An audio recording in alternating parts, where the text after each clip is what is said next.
සුබ සන්ධ්‍යාවක් හැම දිනම සතුටින් පිළිගන්නවා. Good evening.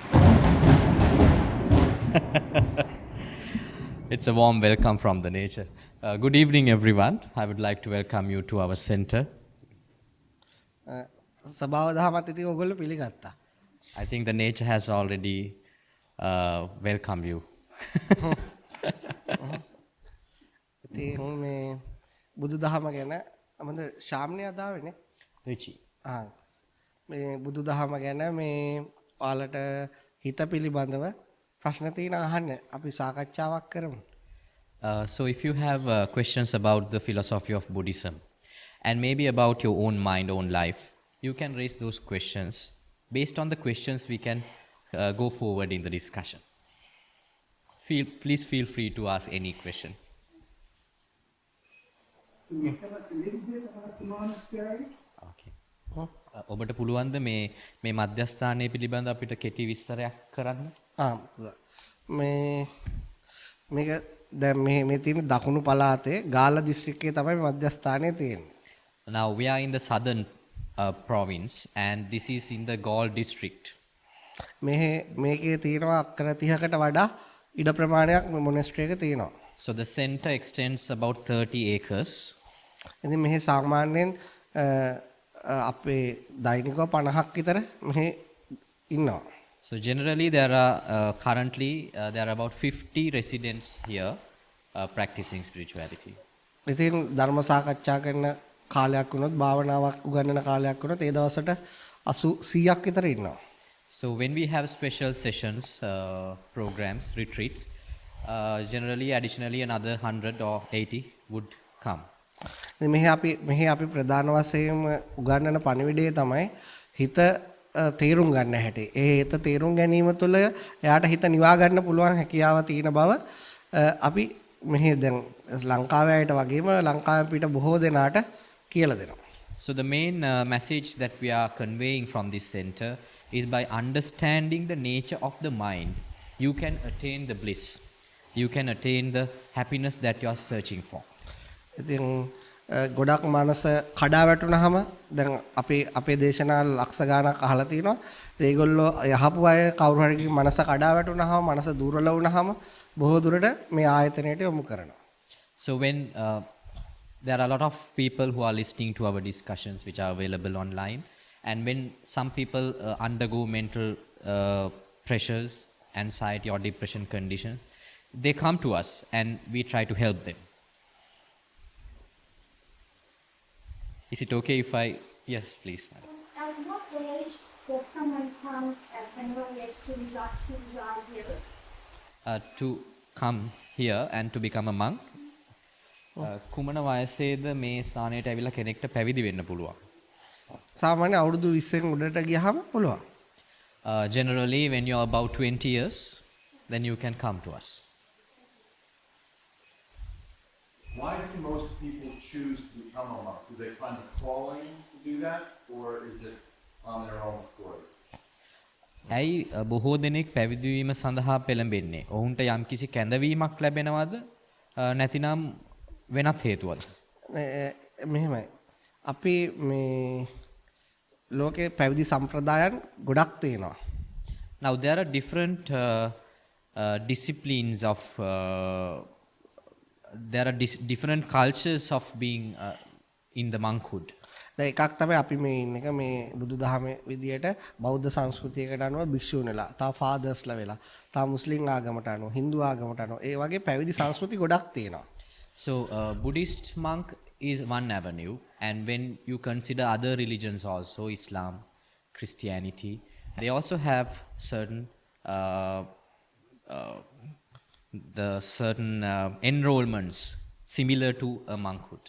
අයි එහෙම වෙලා තියෙන්නේ දැන් මිනිස්සු ජීවත් වෙනකොට මිනිස්සු සතුට හොයන්නේ ආස්වාදය හොයන්නේ එහෙම යනකොට මිනිස්සු ගොඩක් කරදර මානසික කරදර වලටපත් වෙනවා. Now what is the reason for that? The main reason is that what we always try in our life is we are in search of happiness, we are in search of pleasure all the time, but when in the search of that pleasure people would undergo suffering. එතකොට ඒ අතර සමහර මිනිස්සු කරදරටපත් වුණාම හිතනවා තමන් මේ යන පාර වැරදි මේ ලෝකේ නැද්ද මෙහෙම මේ කරදර නැතුව මේ මානසික කරදර වලින් නිදහස් වෙන පාරක් තියනවද කියලා සමහර මිනිස්සු කල්පනා කරනවා. So some people, when they undergo suffocation in their life in the search of happiness and pleasure, they would think, is there another way of life where I will not encounter such dangers, such pressure? එතකොට මේ අවුරුදු දහස් ගාණක් තිස්සේ සංස්කෘතියක් තියෙනවා. සත්‍ය කාට හරි හොයනවා නම්, යථාර්ථය හොයනවා නම්, එයාලට පුළුවන් පැවිදි සංස්කෘතියකට ඇතුල් වෙන්න. මොකද එතෙන්දී අර ගිහි කට්ටිය උදව් කරනවා ඒකට. Now, for the people who are in search of that bliss, that liberation, for thousands of years, there are different cultures where they entertain such people, where they can join such cultures, such communities, and they will be provided by the general society, general public, to carry out their research. එහෙම තමයි පැවිදි සංස්කෘතියකට බොහෝ තැන්වලදී එකතු වෙන්නේ. That is why people join to such communities. If one joins, is that for life, or can any of the monks, after joining for some time, come out of the community? කෙනෙක් ඒ පැවිදි සංස්කෘතියකට එකතු වුණාම ඒක ඔහුගේ ජීවිත කාලයටම ඔහු ඒක කළ යුතුද නැත්නම් කෙනෙක්ට අවශ්‍ය නම් මේ පැවිදි ජීවිතයෙන් අයින් වෙන්න පුළුවන්ද? දෙකම පුළුවන්. Both are possible. You can stay or you can leave. Why do you not accept women? ඇයි ඔබ කාන්තාවන් පිළිගන්නේ නැත්තේ? කවුද කියන්නේ? Who says so? I don't see women at all. මට කාන්තාවන් පේන්නේ නැහැ නේ. පිටිපස්සේ ඉන්නවා. There are women if you look behind. There's a lot.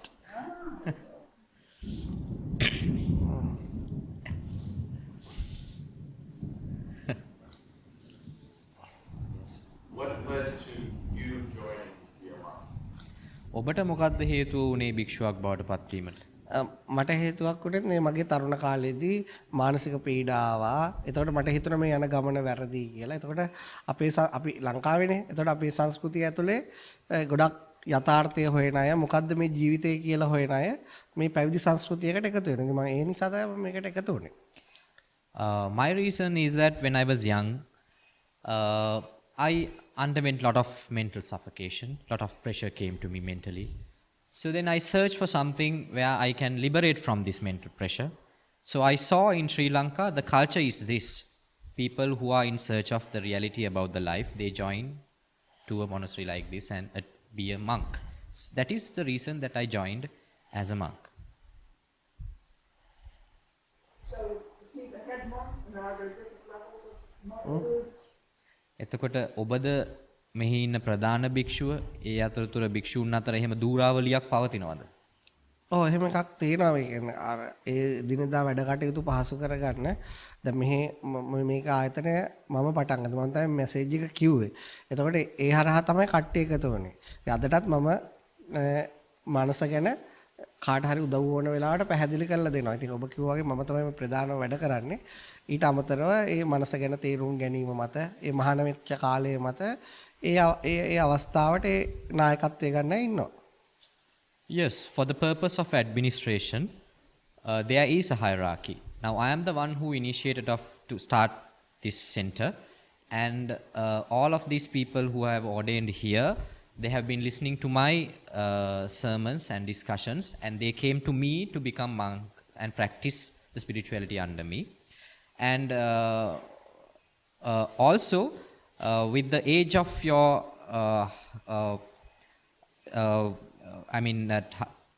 it depends on the time that you are staying as a monk. If you're senior in the monkship, there is a hierarchy as such. Would you be okay if I? Yes. As you live here, do you have someone who cooks your meals for you every day, or do you take turns sharing? How does that work as you live here? ඔබ මෙහි ඉන්නකොට මෙහි කෙනෙක් ඉන්නවද ඔබ වෙනුවෙන් උයලා පිහලා දෙන්න නැත්නම් ඔබලාම දෙයක කරගන්නේ කොහොමද ඒක සිද්ධ වෙන්නේ? ඔව් ඒක මෙහෙමයි. මෙහි උයන්න කෙනෙක් එනවා. Now we have a chef who comes here and cook for us. එයාට හිතුනම එයා නතර වෙනවා. But when he feels like he should not come, he just stop coming. එතකොට මේ කට්ටියට පුයා ගන්න වෙනවා. So then we get the chance to cook. Yes. Are you from Sri Lanka or a different part of the world? ඔබ ලංකාවේද නැත්නම් වෙනත් රටවල් වලින්ද? Myself. I am from Sri Lanka. හරි එතකොට කෑම කෙනෙකුට අපිට තවත් කෑම ගන්න ක්‍රමයක් තියෙනවා. ඒක තමයි දැන් අපිට පුළුවන් මේ ඒ වෙලාවට මේ ගෙවල් වලට යන්න අහල පහල නගරේ. එතකොට ඒ අයත් ගෙදර තියෙන දැන් දේවල් ටිකක් දෙනවා. එහෙමත් අපි මේ කෑම හොයා ගන්නවා. Now talking about food again, there is another way that my monk can feed himself. You can go from house to house and beg for food. Then there is a culture developed where people would offer food for you. So you're mostly in orange and then on the outside is being white. Are they not monks? දැන් ඔබ පිරිසක් තැඹිලි පාටින් ඉන්නවා, තවත් පිරිසක් සුදු පාට ඇඳන් ඉන්නවා. ඔවුන් භික්ෂුන් නෙමෙයිද? නෑ ඒ කට්ටිය ගිහි අය. No, the people who are dressed in white, they are lay people. දැන් මෙහෙමයි. කෙනෙක් මහාන වෙන්න ඇවිල්ලා ටික කාලයක් මෙහෙ පුහුණු වෙන්න ඕන. Now, when somebody comes here to become a monk, they have to train themselves for some time.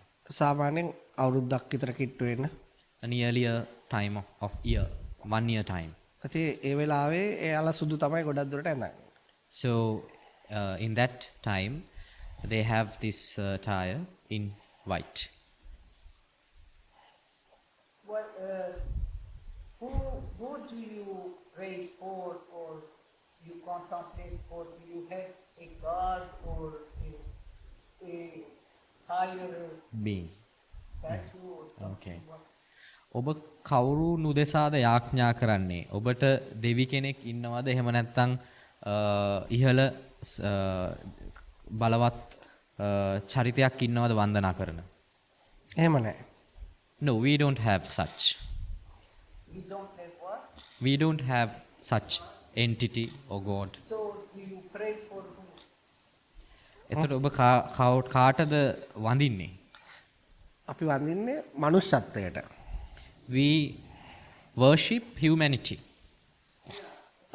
අපි එහෙම පුද්ගලයෙක් කවුරුවත් බලවත් නොපෙරෙන ඒ වගේ දෙයකට වන්දනා කරන්නේ නැහැ. We do not worship a person or any unforeseen force. අපි ඇතුළෙම තියෙනවා හැම ශක්තියක්ම. We have all the energy in the universe within us.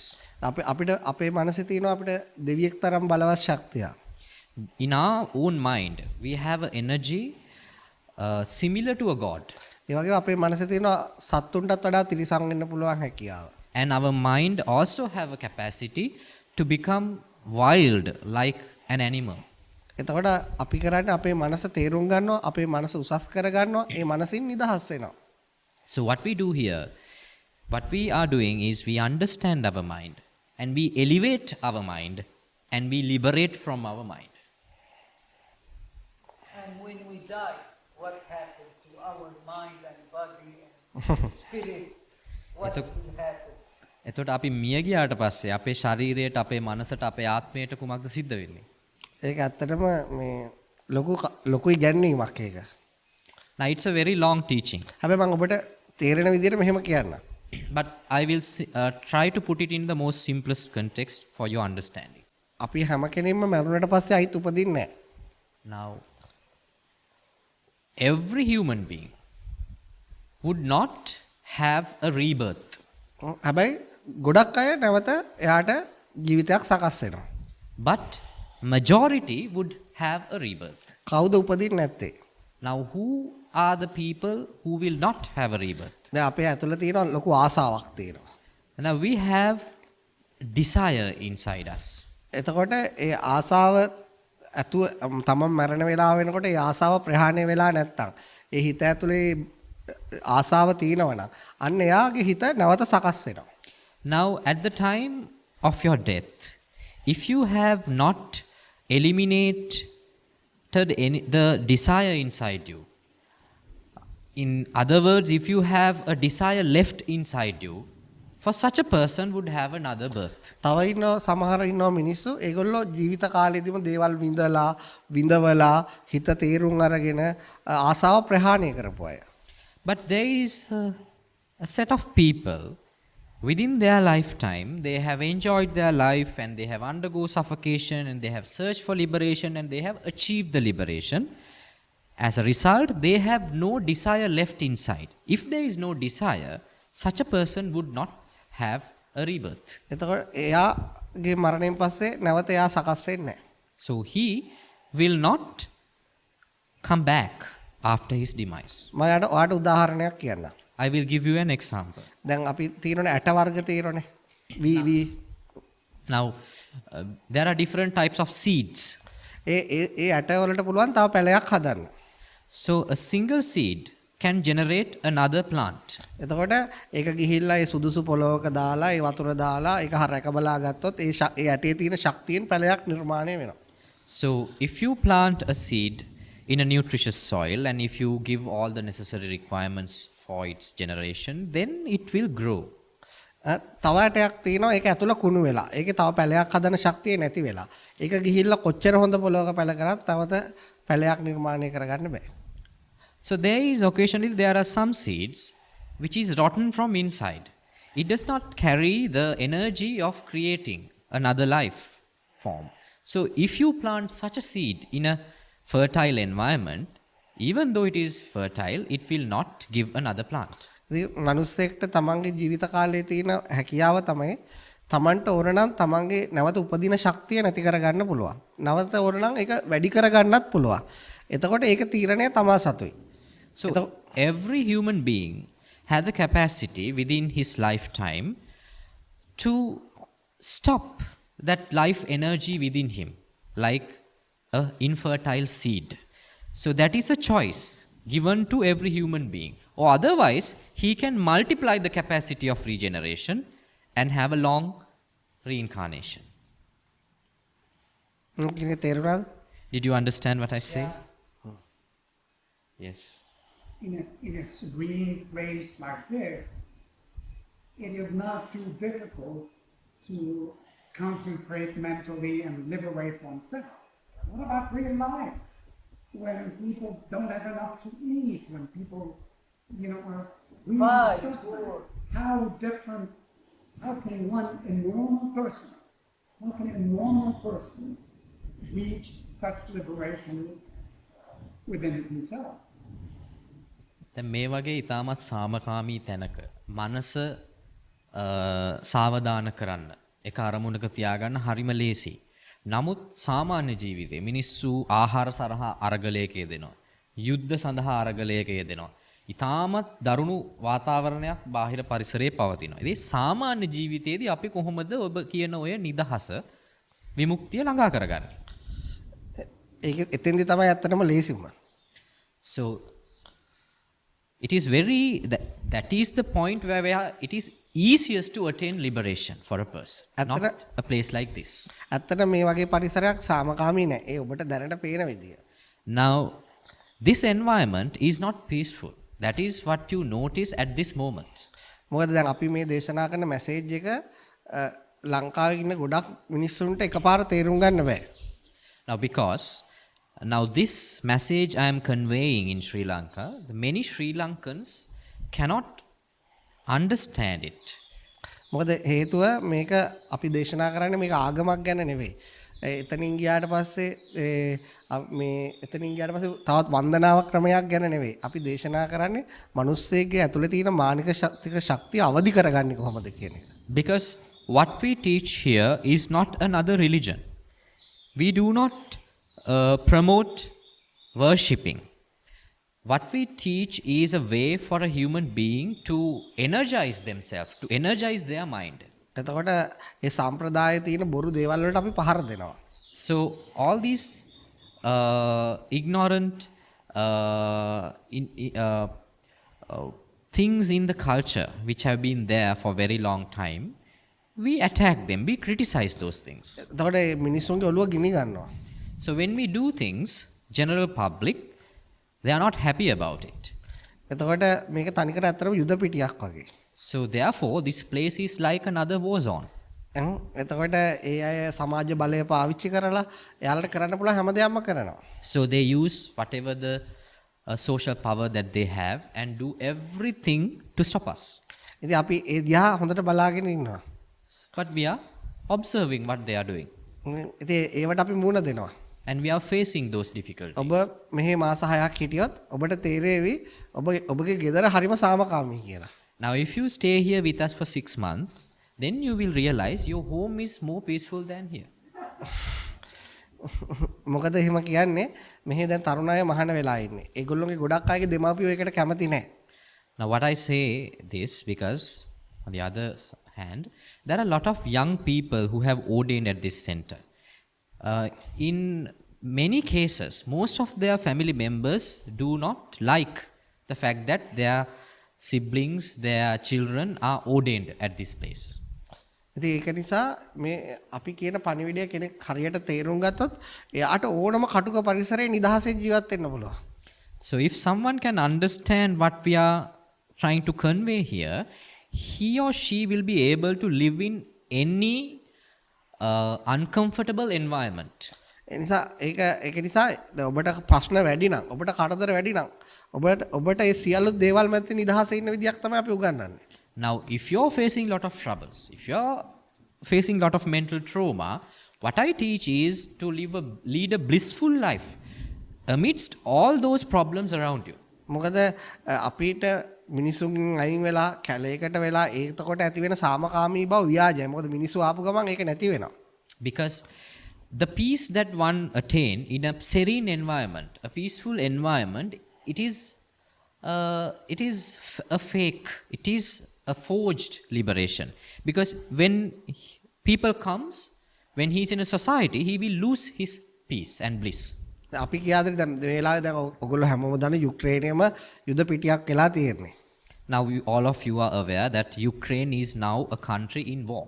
හැබැයි අපේ දේශනාව අහපු කෙනෙක් හරියට තේරුම් ගත්ත කෙනෙක් ඒක ඇතුලේ ඉන්නවා නම් එයාට එතනත් පුදුම නිදහසක් තියෙනවා. But if there is a person who has understood what we are teaching at this center, if he is in Ukraine, he would enjoy an enormous bliss in that conflict situation. එතකොට ඔබට හිතෙන්න පුළුවන් කොහොමද එහෙම කියන්නේ අපි එහෙම පරිසරයක ඉඳලා නැහැ නේද කියලා. So then you might ask me, how are you saying that? Because you have never lived in such an environment. දැන් මම ලංකාවේ වගේම යුද්ධයක් මැද ඉඳලා තියෙනවා. No, because I have experience, I have lived in a war zone in Sri Lanka a couple of years back. මේ ඔළුවට උඩින් තනිකරම යන්නේ උණ්ඩ ආටි මෝටාර් ඒවා යන්නේ. I have experienced artilleries flying over my head. එතකොට අපි ඉන්නේ පොළොව යට පොඩි පොඩි මේවල. And I used to live in a bunker under the ground. මගේ ගාව කිසිම ආයුධයක්වත් නැහැ. And I did not have any weapon in my hand. එතකොට ඉන්න වටේ ඉන්න හමුදාව යතේ ඒගොල්ලෝ ගාව ආයුධ තියෙනවා. But the military personnel, they carried all the weapons. එතකොට නමුත් ඒගොල්ලෝගේ ආයුධ තිබුණාට ඒගොල්ලෝ ඇතුලේ බයක් තියෙනවා. But even though they have weapons, they had fear too inside them. හැබැයි මට ඒක ප්‍රශ්නයක් නැහැ. But I did not have that. එතකොට තමයි මම තේරුම් ගත්තේ මේ මනස තේරුම් ගැනීම නිසා කොච්චර ගින්දරක් මැද කොච්චර නිදහසේ ඉන්න පුළුවන්ද කියලා. So at that point I understood if one can realize his own mind, how much of happiness, how much of freedom that he can enjoy. ඒ කියන්නේ ඒ සමහරට උණ්ඩයක් ඇවිල්ලා මාව පසාරු කරගෙන යයි. ඒත් මගේ හිතේ නිදහසට ඒක ප්‍රශ්නයක් නෙවෙයි. Maybe there is a possibility a bullet can go through me, but even though it will not damage the peace inside me. ඒ නිසා ඒ පණිවිඩය මට ඔයගොල්ලන්ට එක විනාඩියෙන් කියලා දෙන්න බෑ. But that message I cannot teach you within a minute.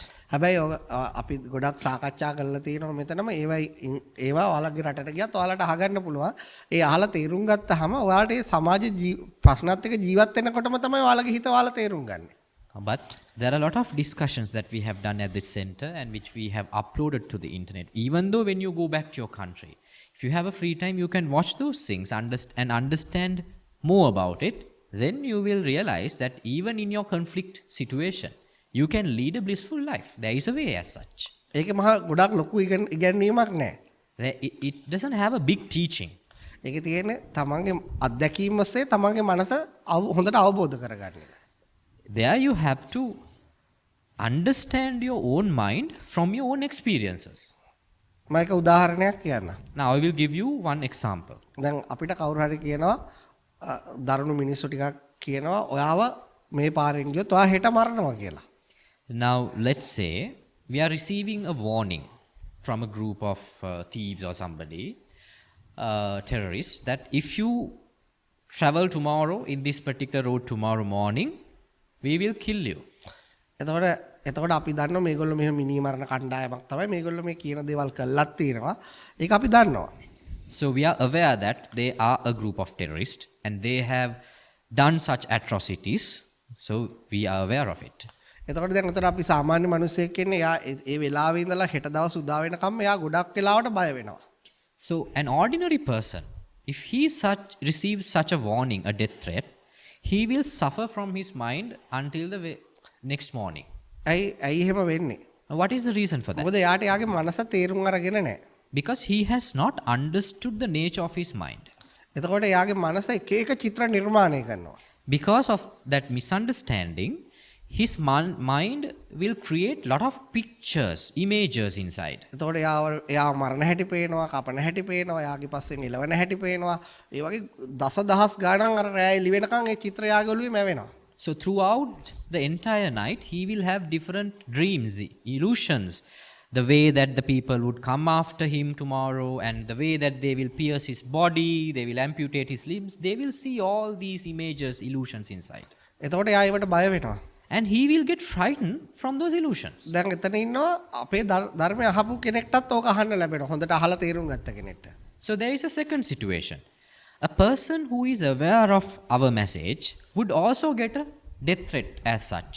එතකොට එයා දන්නවා අරයා දේවල් කිව්වට එයාගේ මනසෙන් තමයි මේවා නිර්මාණය කරන්න කියලා. Then when he gets such illusions throughout the night, he would know, even though I receive the death threats, these are illusions created by my own mind. එතකොට එයා ඒ ගැන හොඳ අවදියෙන් ඉන්නේ. So he is very aware, mindful about those creations of the mind. මනස ගැන හොඳ අවදියෙන් ඉන්නකොට මනසට නිර්මාණ කරන්න බෑ. When you are mindful about your mind, the mind cannot create things inside. එතකොට බය නිර්මාණය වෙන්නේ නැහැ. When there is no creation in the mind, you will not receive any fear. ඒ නිසා මේ ලෝකේ ලොකුම බය තියෙන්නේ අපේ හිත ඇතුලේ. So the greatest fear is there in this world is inside our mind. එතකොට ඔබ ඔබේ මනස හරියටම හඳුනාගත්තොත් මේ කරන වැඩේ ඒ නිර්මාණය කරන එක නතර වෙන්නේ නැහැ. ඒ නිර්මාණයට තියෙන බය නතර වෙනවා. But when you realize the process of your mind, even after realization that the creation of the illusion of the mind will not stop, but yet you will not get afraid of it. ඒක මම උදාහරණයක් කියන්න. Now I will give you an example. අපි කාට හරි පිහියෙන් අයින චිත්‍රයක් අඳිනවා. Now let's say we are drawing a picture of a very bad incident where a person is stabbing another person. ඒ කියන්නේ හොරෙක් අපි අපේ චිත්‍රය අඳින අපිට කවුරු හරි පිහියෙන් අනින එක. Like this, now we are drawing our own self and we see in the picture another person, a thief maybe, a terrorist maybe, stabbing us. එතකොට ඒ චිත්‍රය අඳින්නේ අපි. So we are the one who is drawing this. ඒ කියන්නේ ඔබ ඔබේම චිත්‍රය නිර්මාණය කරනවා. That means you are drawing your own picture ඔබ ඊට පස්සේ ඒක පාට කරනවා. and you are coloring it. ඔබ ඒකට බය වෙයිද? Now if you draw something and color it, would you get frightened after looking at it? ඔබ දන්නා ඔබ ඒ චිත්‍රය අඳින්නේ කියලා. No, you will not, because you are sure that you are the one who drew it. අන්න ඒකමයි මනසට වෙන්නේ. මනස ගොඩක් චිත්‍ර නිර්මාණය කරනවා. අපිට සිහිය අඩු වුණාම මනස ගැන තේරුම් ගැනීම නැති වුණාම ඒක අපිට අඳුර ගන්න බෑ. ඒ නිසා අපි ඒක ඇත්තක් කියලා, බොරුව ඇත්තක් කියලා, ඒ කියන්නේ මේ ෆැන්ටසිය රියැලිටියක් කියලා හිතලා අපි බය වෙනවා. අපි සතුටු වෙනවා. ඒක තමයි වෙන්නේ. So the same thing happens inside our mind. As a picture drawn by ourselves, our mind also draws pictures and our mind colors it. But when we are not mindful, when we cannot understand the nature of the mind, we get caught to that illusion. We think those pictures are real and we get caught to that fantasy and we get upset, we get pressured, we get depression, or we feel happy. Same. ඒ වගේ ඔය එකක්. ඔය වගේ මනස ගැන විවිධ angle වලින් මනස තේරුම් ගන්න පිළිවෙල අපි දේශනා කරනවා. ඔබට ඒක තේරුණාම ඔබ කාලයක් ඇද්දී ඔබේ අත්දැකීම් තුලින් මේ මානසික ක්‍රියාවලිය දකිනවා, තේරුම් ගන්නවා, අවබෝධ කර ගන්නවා. එතකොට මනසේ තියෙන අසහනය, පීඩනය, ඒ සියලු මානසික වලට ටික ටික නිවිලා යනවා. So that is one nature of the human mind. There are a lot of secrets like that about our own mind. So when you get aware about all those secrets, gradually your mind will reach to a certain bliss inside. Yes. So the goal is to have no desire inside so that you don't reincarnate over and over, correct? එතකොට ඔබේ බලාපොරොත්තුව ඔබේ අරමුණ වෙන්නේ ඇතුලේ තියෙන සියලුම ආසාව ප්‍රහාණය කළා නැවත උපතක් නැති කිරීම. ඔව් ඇත්තටම මුලදී බලාපොරොත්තුව ඒක තමයි. Actually the initially that is the expectation. එන අපි කවුරු හරි සත්‍ය හොයනවා නම් කවුරු හරි එයාට සත්‍ය හොයන්නේ එයාට තියෙන අසරණ වීම, අසහනය, පීඩනය නිසානේ. එතකොට මේ හැම පීඩාවක්ම හැම බයක්ම තියෙන ආසාවත් එක්ක. එතකොට එයාට යුද්ධය තියෙන්නේ ආසාවත් එක්ක. Because now if someone is searching for the truth about life, that means the reason for that search is that he is suffering from a lot in his life.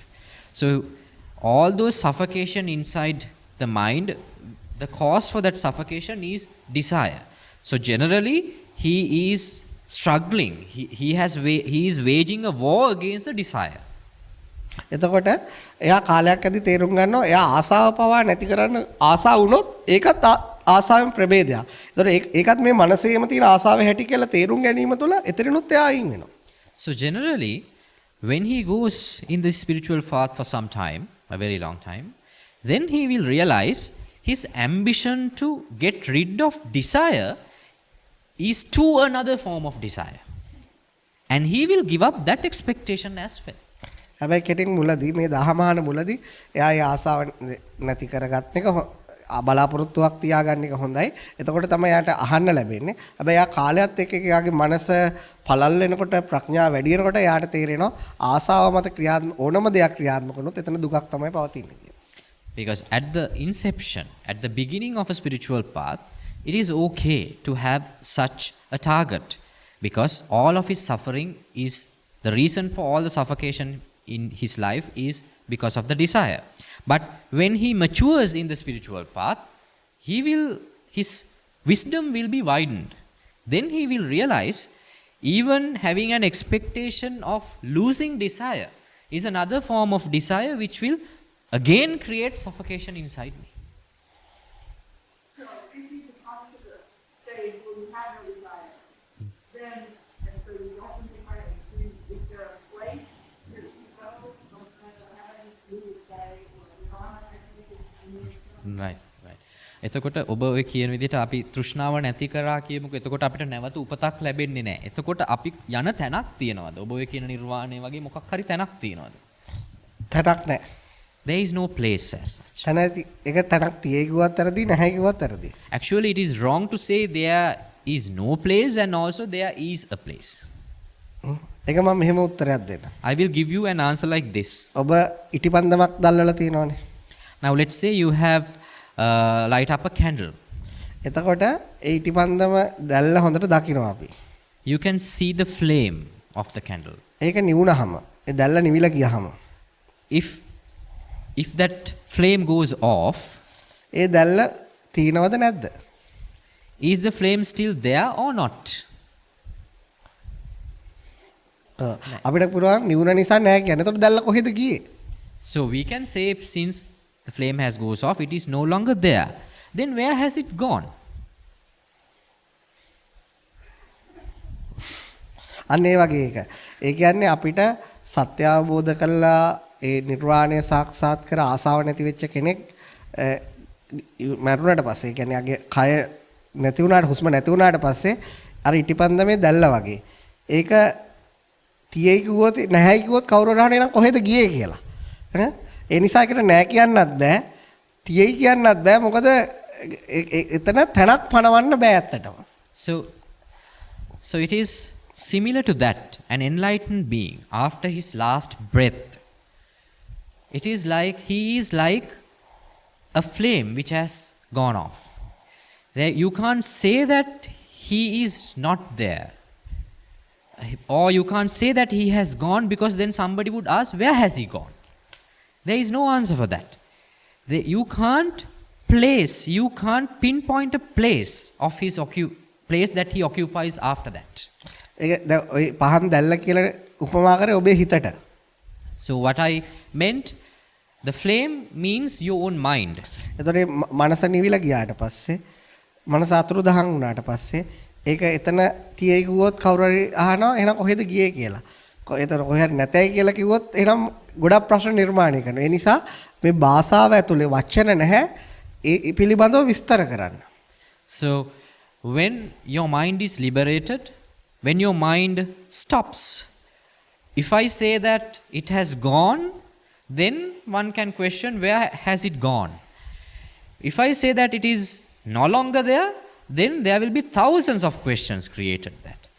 That is because the primitive nature of the language, within this human language, there is no way to express the nature of an enlightened mind. That is because of the primitiveness of the development of language. ඒක හරියට ඔබට ලබා ගන්න තියෙන අත්දැකීමක්. It is an experience where you have to perceive. ඔබේ මනසේම ආසාව නැති වුනහම ඔබට මොකක්ද වෙන්නේ කියලා ඔබටම අත්දකින්න පුළුවන්.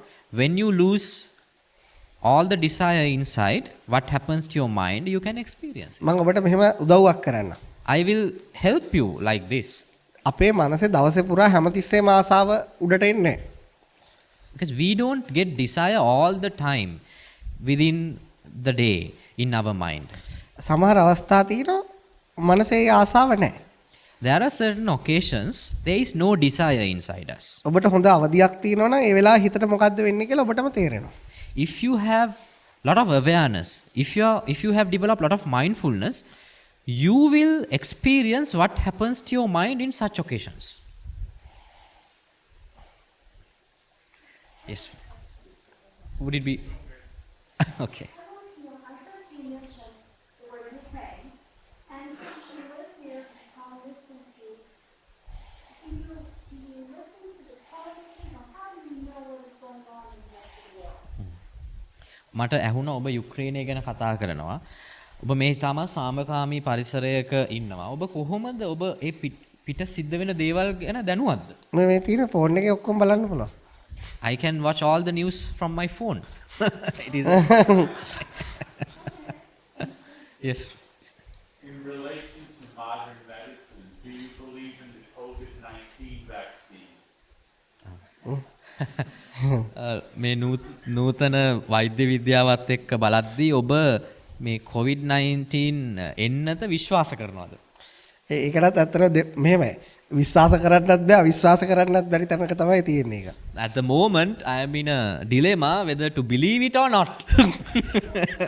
හැබැයි මම වෛද්‍ය විද්‍යාව ගැන දන්නේ නැහනේ. But I have to say that I am not aware about medical sciences. එතකොට නමුත් ඒක අර ඉගෙනගෙන ඒගොල්ලෝ ඒ දත්ත මත පරීක්ෂණ කරලා ඒගොල්ලෝ කියනවා මේක යම් ප්‍රතිශක්තියක් ඇති කියලා. හරියට කියන්නේ නැහැ.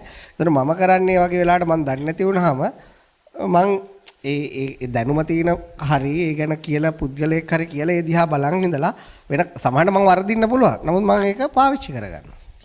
So a lot of people who have expertise in that particular field of medicine, they are coming up with lot of data and they are proving to a certain extent that there is a cure as such. So since I don't have much knowledge about it, as a person in ignorance in that particular field, I would observe what they are saying. Even though I am wrong, I would accept what they say depending on their level of expertise. සමහර වෙලාවට එයා වුණත් ඒක අර ඒකට එකපාර ගොඩක් කාලයක් ගිහිල්ලා නෙවෙයිනේ හොයාගන්නේ. ඉක්මනට හොයාගන්න නිසා යාට උනත් වරදින්න පුළුවන්. ඉතින් කරන්න දෙයක් නැහැ. ඉතින් එහෙම වුණොත් එහෙම තමයි. Now since in this case, this particular vaccine was developed in a very short time, all the data came up in a rush. So even the experts can make mistakes in such a situation. So we can't help about it. ඒ වෙලාවට ඉතින් අපිට ඒ අය කියන එක අහන්න වෙනවා. But for the moment, we have to listen to what they say. Is anyone vaccinated in your hospital here? මෙතන ඉන්න හාමුදුරුවරු එන්නත විදගෙනද ප්‍රතිශත? Yes, we are. So can you become enlightened but still participate in violence? Do you believe that you could still be a soldier fighting for a cause, killing people, but still be enlightened in your mind? අවබෝධයට පත් වුණාට පස්සෙත් පුද්ගලයෙක්ට සාපරාධී ක්‍රියා කරන්න පුළුවන්ද? උදාහරණයක් විදිහට යුද සෙබලෙක්. ඔහුට තවදුරටත් යුද වදින්න පුළුවන්ද මොකක් හරි හේතුවක් සඳහා? ඔබට ඇත්තම උත්තරය ඕනද බොරු එකක් ඕනද? Do you really, what do you prefer, the truth or the false? මට ඇත්තටම දැනගන්න ඕනේ ඔබ විශ්වාස කරන්න ඕනේ. මම විශ්වාස කරන්නේ මට ඒක කියන්න පුළුවන් ඇත්තට. I don't believe. I really know about it. I can tell you that. ඒක කියන එක හොඳ නෑ. අන්න ඒකයි තියෙන ප්‍රශ්නේ. ඔබට පෞද්ගලිකව නම් මට උත්තරයක් දෙන්න පුළුවන්. දැන් කට්ටිය අතල තියලා මේක ගියොත් ඒක අනේ සමාජයේ වැරදි විදියට ඒක මේ උපකල්පනය කරගන්න පුළුවන්. It is not good. It is not preferable to say in public. If you can privately come and ask me, I can give an answer for that. Because if I say it in public, people will definitely misinterpret it.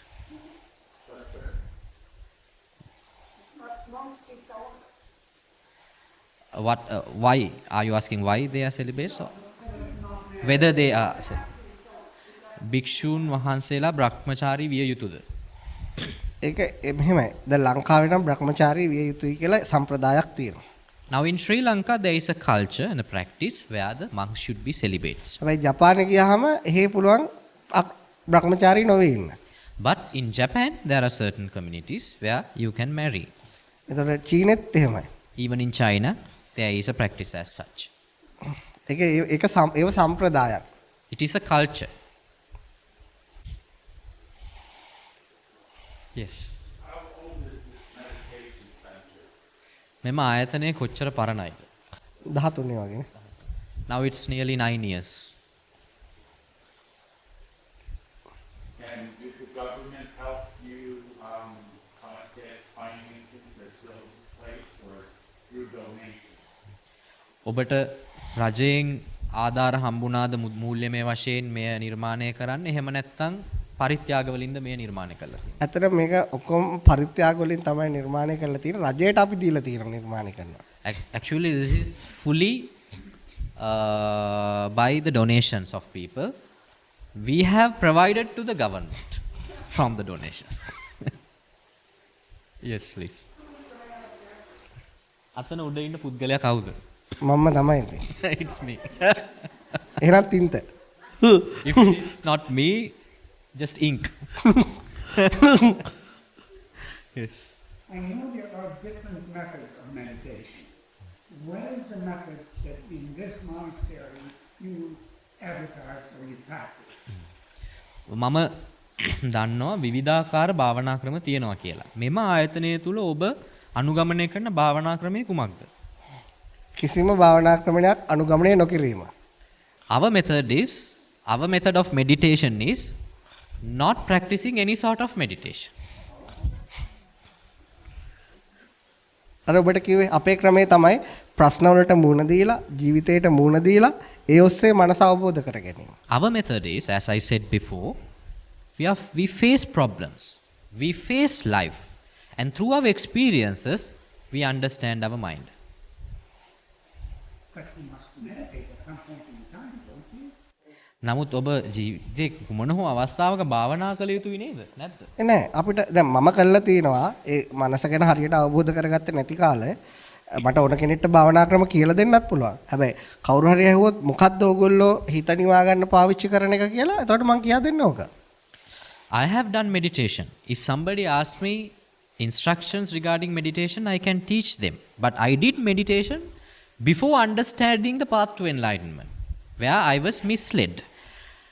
But if somebody asks me right now what is the way, the means of achieving enlightenment, this is what I teach now.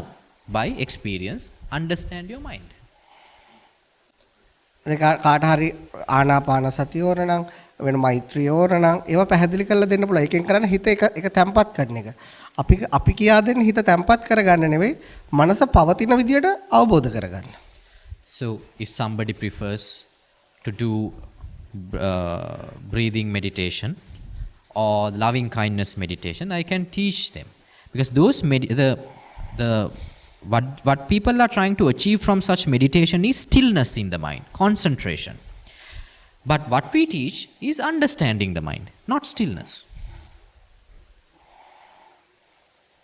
Yes. What is the purpose for cameras and videotape? Is it for future training or reference or marketing? What is the reason for all of that?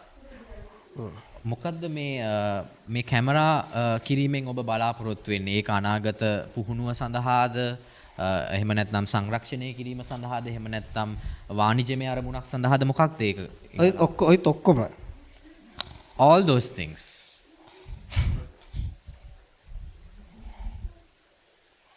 Just one last question. Some of the monks, like for instance Myanmar, have turned violent. How do you explain that? That's one question. The second question, in many of the shrines and monasteries that I have visited in Southeast Asia, they have a lot of neon signs around the statue of the Buddha and all kinds of things. What do you think about those two issues? මට ගැටලු දෙකක් තියෙනවා. පළවෙනි එක තමයි මියන්මාරයේ බෞද්ධ භික්ෂූන් වහන්සේලා ගත්තම ඔවුන් අද ඉතාමත් ආවේගශීලී වෙලා තියෙනවා. ඔවුන් ඉතාමත් සාපරාධී ක්‍රියාවන් වලට නැඹුරු වෙලා තියෙනවා. ඔබ ඒ ගැන මොකක්ද හිතන්නේ? ඒට හේතුව මොකක්ද? දෙවැනි ප්‍රශ්නය තමයි අග්නිදිග ආසියාවේ ගොඩාක් පන්සල් නිරීක්ෂණය කරපුවම මම දකින දෙයක් තමයි බුදු පිළිම වටේ මේ නියෝන් එලි දක්නට ලැබෙනවා. ඉතාමත් ආලෝකමත් කරලා. ඒ ගැන ඔබේ අදහස මොකක්ද? ඔව් මෙහෙමයි. ඔබ අර දැන් බුරුමේ අපි ඇත්තටම නිවුස් වලින් එන දේවල්නේ බලන්නේ. Now we receive this information from media.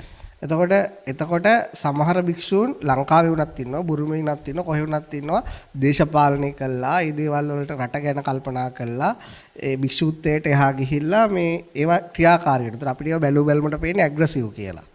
Now, not only in Myanmar, even in Sri Lanka, in other Buddhist countries, handful of monks, few monks, they have political motives. They have stepped outside the practice of monkhood, and because of their agendas, maybe to save the country or save the race or the religion, because of those different motives other than being a monk, there are incidents as such. එතකොට හැබැයි අපි ඒ රට ඇතුළට ගියොත් බුරුමේ ඒවට කිසිම සම්බන්ධයක් නැතුව භික්ෂු ජීවිතය ගත කරන අයත් ඉන්නවා. But if we visit Myanmar, there are many monks who are not affiliated to any such things, and they live a very good life as a monk. ඒකට බුදුහාමුදුරුවෝ කියලා තියෙන ලස්සන කතාවක්. So Gautam Buddha has once said a nice story regarding this. හිස කෙස් කැපුවට මේ වගේ පාට සිවුරු ඇඳට භික්ෂුවක් වෙන්න බෑ කියලා. Just by shaving your hair and wearing a saffron robe, a person would not become a monk. එයා තමන්ගේ ආසාවත් එක්ක යුද්ධයක් කරනවා නම්, ආසාව ප්‍රහාණය කරන්න උත්සාහ කරනවා නම් එයා තමයි භික්ෂුවක් වෙන්න සුදුසු. If one has a target of relinquishing his desire inside, and if he has waged a war against his desire, I would call such a person as a monk. දෙවෙනි එක තමයි අර නියෝන් එලි ගැන. The second part is the neon lights. ඒක මෙහෙමයි. ඒකත් මෙහෙමයි. කොච්චර පිළිම හැදුවත්, කොච්චර චිත්‍ර ඇඳත් ඒ තුලින් බුදුහාමුදුරුවෝ දකින්න බෑ. Now, irrespective of how much of statues we have created, how much of pictures we have drawn, you cannot see Buddha through those images. ඒ වගේම කොච්චර එලි දැල්ලුවත් තමන්ගේ හිත ආලෝකමත් වෙලා නැත්නම්, හිත පිරිසුදු නැත්නම් මේ එතනත් බුදුදහම නැහැ. Even though there are a lot of neon lights and bulbs illuminating around statues, if you have not lighted up your mind, if there is no light inside you, if you are not trying to achieve light inside you, you won't find Buddhism there. ඒක තමයි බුදුදහමේ මූලහරය. So that is the fundamental principle of Buddhism. හැබැයි ඒ හරයට හැමෝටම එකතු වෙන්න බෑ. But everyone cannot join the root of that philosophy. සමහරට එච්චර ආත්ම ශක්තියක් නැහැ. Because most of them do not have a strength, a perseverance to join such cause. ඒ ඉගැන්වීම තේරුම් ගන්න තරම් එච්චර සමහරට ප්‍රඥාවක් නැහැ. And they lack the wisdom to understand that philosophy. ඊට පස්සේ සාමාන්‍ය මිනිස්සුත් ඒ දේවල් අහලා යාලටත් භක්තියක් ඇති වෙලා ඒගොල්ලෝ අර ඒ කලාව නිර්මාණය කරනවා පිළිම. ඒක කලාවක්. So when people listen to the philosophy and the message, they develop certain faith and they create an art. ඉතින් මිනිස්සුන්ට ජීවත් වෙනකොට ඇක්ටිවිටි තියෙන්න ඕන. So when people are living in this world, they should have activities. ඉතින් ඒ නිසා මිනිස්සු යුද්ධ කරන්න පුහුණු වෙන්නේ නැතුව තවහට එරෙහි වෙන්නේ නැතුව ඒ වගේ නිර්මාණ කළා ඒවට වන්දනා කරන එක මල් තියෙන එක එලි දල්වන එක ඒක කිසි ප්‍රශ්නයක් නැහැ. ඒ දේවල් පවතින්න ඕන. So without engaging in war to spend their free time or without engaging in conflicts to enjoy their leisure time, it is good. A person can engage in an artistic work in creating statues and lighting up candles around it, doing different pujas, rituals, worshipping it. I don't find much bad in that. ඒක එයාලා හිතනවා නම් එකෙන් දෙයක් වෙනවා කියලා. ඇත්තටම එහෙම දෙයක් වෙන්නේ නැහැ. නමුත් එයාලට ඒ වෙලාව වෙන ප්‍රශ්න වලින් නිදහස් වෙලා ක්‍රියාකාරකමත් එක්ක එන්ජොයි කරන්න පුළුවන්. Now if they believe that it gives some mental strength or achievement by doing that, actually it doesn't happen. But if they believe for that particular moment they are not doing anything bad to the society, so they can enjoy that bliss. It's distracting from calmness and serenity. It's very distracting, those kind of things. මට මං අදහස් කරේ ඒ වගේ ගොඩාක් එහෙම ආලෝකමත් වෙන දේවල් දැක්කම ඒක නිකන් අර සාමකාමී බවින් ඈත් වෙනව නේද? ඔව් එතකොට මං කියන්නේ එක කෙනාට සාපේක්ෂයි. Now what I say is it is that perception is relative to each individual. සමහර අය කැමති මහා ගෝසාකාරී වගේ සංගීතයට. Now some people prefer very loud music. සමහර අය කැමති එහෙම නැහැ. ඒක අර ඒ වගේ ගොඩක් සද්ද නැති ඒක විඳින්න පුළුවන්. එහෙම අයත් ආසයි දැන් ගොඩක් මේ කියන්නේ ශාස්ත්‍රීය සංගීතයට වගේ. Now some people they prefer peaceful classical music. ඉතින් අපි ශාස්ත්‍රීය සංගීතය අහන කෙනෙක් කියනවා අරක මොකක්ද අර සංගීතයක්ද කියලා. So when a person prefers classical music, they would criticize about heavy metal. They would say, is that a song? එතකොට අර ඒගොල්ලෝ අහනවා කො ඒගොල්ලෝ නිකන් ඔය අහන් ඉන්නේ නටන්නේවත් නැහැ ආතල්ලයක්වත් ගන්න නැහැ නේ කියලා. So the people who prefers heavy metal and rock music, they would look at a person who's listening classical and say they are not even dancing. What sort of entertainment is this?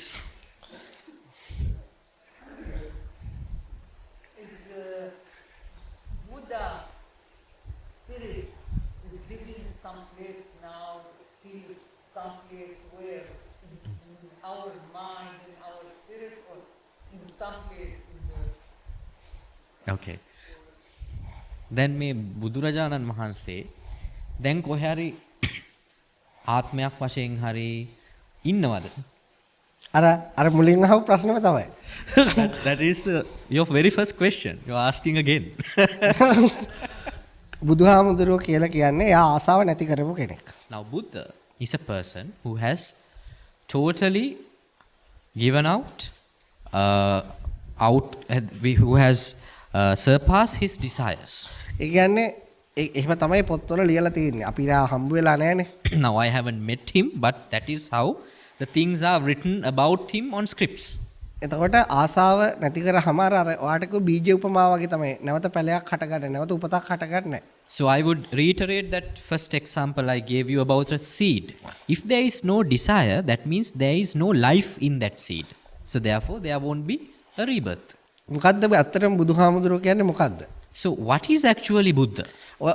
ඔයා වගේ ආසාව සම්පූර්ණ නැති කරොත් ඔයා බුදු කෙනෙක්. Now if you lose all the desire inside you totally, you are Buddha. Okay. May I just ask, where did you learn English? From my school, I think.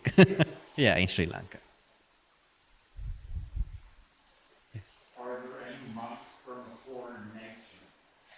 මෙහි විදේශයෙන් වලින් ආපු ස්වාමීන් වහන්සේලා ඉන්නවද? ඉන්නවා. Yes. මේ මෙහෙමයි. ඕස්ට්‍රේලියාවේ සිටිසන් තියෙන කට්ටිය හිටියා. ඇමරිකාවේ හිටියා. ඒගොල්ලෝ නම් දැන් ගිහිල්ලා නුවර ඉන්නේ. Now we have Australian citizens and there was another one from America, but that person is now in Kandy. ඔයාලා අහන්න බර ඔයාලා ඔක්කොම ඇමරිකාවේද වෙනත් රටවල් වලද? Now I couldn't ask you at the inception, are you all from United States or are you from different countries? Everyone? Okay. ඔක්කොමලා America. ඇමරිකාවට හොඳ පණිවිඩයක් මේක. This is a good message to America if you can convey. මොකද මේ හැමෝටම ඔය හිත එකඟ කරගන්න භාවනාව කරන්න බෑ. Because it is difficult for many people to do concentration meditation. මොකද ගෙවල් වල වැඩ තියෙනවා, ආයතන වල වැඩ තියෙනවා, දරුවන්ගේ වගකීම් තියෙනවා. ඒවත් සාමාන්‍ය සමාජයේ මුහුණ දෙන්නේ. Because an ordinary person have lot of responsibilities. Responsibilities about his family, about his children, about work. So there are a lot of difficulties. They are engaged in lot of conflicts. දැන් ඔයාලා මේක ඔයාලගේ රටට ගිහිල්ලා මේක ටික කාලයක් හොඳට අහගත්තොත් තේරෙයි ඒ ඕනම තැනක මේක භාවිතා වෙනවා. Now when you go back to your country, if you can follow these teachings for some time, you will realize in any such difficult situations where you are flooded with responsibilities, these teachings will help you. එතකොට මේක ඇත්තට වැදගත් ප්‍රශ්නවල ඉන්න අයට, ජීවිතේට හොඳට මූණ දෙන අයට, බලාපොරොත්තු සුණු විසිනු වෙච්ච අයට. ඉතින් එයාලට මේක මේ පණිවිඩය තේරුම් ගන්න පුළුවන් නම් ඒ හැමතැනම එයාලට හොඳ සතුටින් hina වෙලාම මූණ දෙන්න පුළුවන්. So the people who are encountering problems all the time in his life, in his work life, in his family life, for such a person this message is good. ඇත්තට මේක තාම ලෝකෙ ස්ප්‍රෙඩ් වෙලා නැහැ මේ මැසේජ් එක. Because this is a very least spread message across the world. එතකොට මේක ඔයාලා හරියට කවුරුහරි ඔයාලා ආපු කෙනෙක් අවුරුද්දක් හරි දෙකක් හරි ගිහිල්ලා මේක හරියට තේරුම් ගත්තොත් ඔයාලට තා කාට හරි කියා දෙන්න පුළුවන් වුණොත් ඒකත් තව කය තේරුම් ගත්තොත් ඒ තේරුම් ගන්න හැම කෙනාගේම ජීවිතේ වාසනාවන්තයි. So if one of you can understand more about this, about your mind, by doing this practice for like 2 years, so then it will help others around you to learn it from you and you can convey it and be a messenger. මේකේ මං කිව්වේ මුලින් මේක වෙනස් ආගමකින් ආගමට හරව ගන්න එකක් නෙවෙයි. No, this is not a process of converting a person from another religion.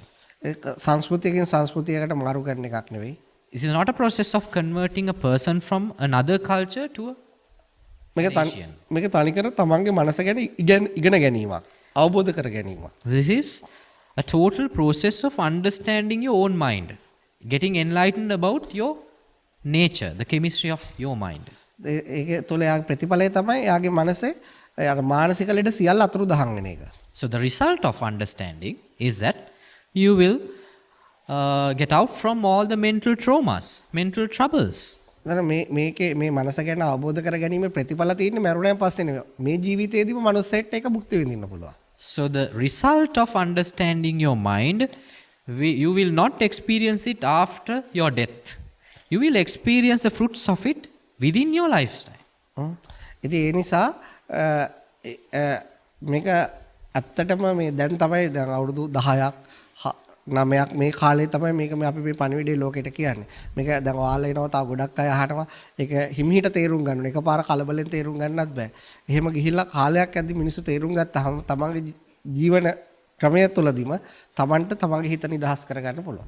So this ancient knowledge surfaced after a very long time, nearly within this last decade. And actually nobody can rush in this also, because it is a very slow process sometimes. It's a gradual process. It takes time for a person to understand his mind. මොකද බුදුහාමුදුරුව එයාත් සත්‍ය අවබෝධ කරාට පස්සේ බුදුහාමුදුරුව කවදාවත් භාවනා කරන්න පන්ති දාලා නැහැ. ඒ දේශනා කරලා තියෙන සාකච්ඡා කරලා ශ්‍රාවකයාට මනස ගැන අවබෝධ කරවලා. Now if you can get to know about Gautam Buddha's life, you will see after his enlightenment, he never did a retreat. He never prescribed doing meditation for his students to understand the mind. He was always engaged in discussions like this to enlighten his followers about the nature of the mind. ඊළඟට ජේසුස් වහන්සේ ගත්තත් එහෙමයි. ඒක ඉගැන්වීමක් කරන්නේ. දේශනාවක් කරන්නේ, සාකච්ඡාවක් කරන්නේ. ඒ තුළ ශ්‍රාවකයා තමන්ගේ මනස අවබෝධ කරගන්නවා. Now, if you take the life of Jesus, he was also doing the same. It was always a discussion with his followers. He wanted his followers to understand the nature of the mind. ඒ නිසා මේ භාවනා ක්‍රම ගත්තාම ඒව ඊට ගොඩාක් පරණයි. ඒව කරා කියලා එක වරදක් කියලා නෙවෙයි මම කියන්නේ. ඒක කරන්නේ తాවකාලිකව මනස තැම්පත් කරගන්න එක විතරයි. So the practice of meditation, it's a very ancient practice. I'm not saying it is bad to do that. If one can do that, it's okay. But what you will achieve is a temporary bliss, a temporary relief while you are meditating. හැබැයි ඔබ ඔබේ මනස තේරුම් ගත්තොත් ඒක සදාකාලිකයි. But if you can understand your mind, that achievement is eternal. Not easy. ඇත්තටම ලේසි තේරුම් ගත්තොත්. It is easy if you can understand. තේරුම් ගන්නකම් අමාරුයි.